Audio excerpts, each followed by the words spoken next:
এই যে বন্ধুরা এইদিকে দেখুন আলুটা সিদ্ধ হয়ে গেছে।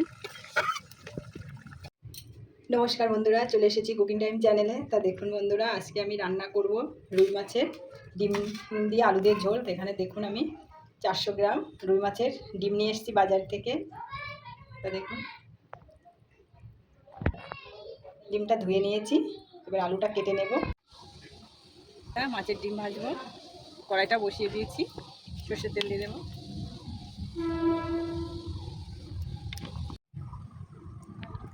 ডিমে লবণ হলুদ মাখিয়ে নেব।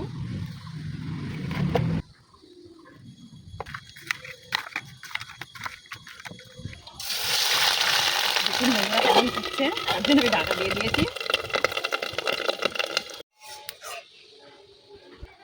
এই যে বন্ধুরা, এদিকে আমার মাছের ডিমটা দেখুন ভাজা হয়ে গেছে।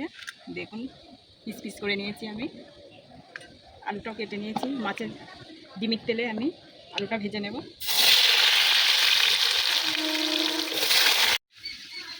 এদিকে আমার আলুটাও ভাজা হয়ে গেছে, লাল করে ভেজে নিয়েছি একটু।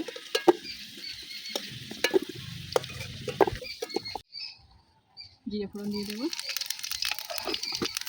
পেঁয়াজ দিয়ে আমি মশলাটা সব বেটে নিয়েছি। এখানে জিরে বাটা দিয়ে দেবো, রসুন বাটা দিয়ে দেবো, লঙ্কা বাটা দেবো, পেঁয়াজ বাটা,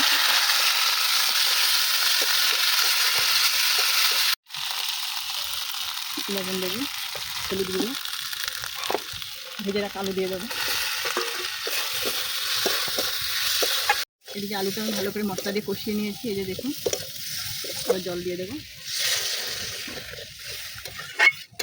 তরকারি হতে আমি তার আগে গোটা গরম মশলাটা বেটে নেব।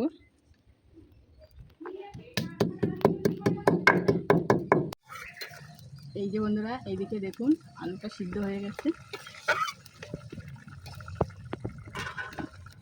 এই যে মাছের ডিমটা দিয়ে দেবো। এদিকে আমার মাছের ডিমের ঝোলটা হয়ে গেছে। নামানোর মুখে আমি গোটা গরম মশলাটা দিয়ে দেবো।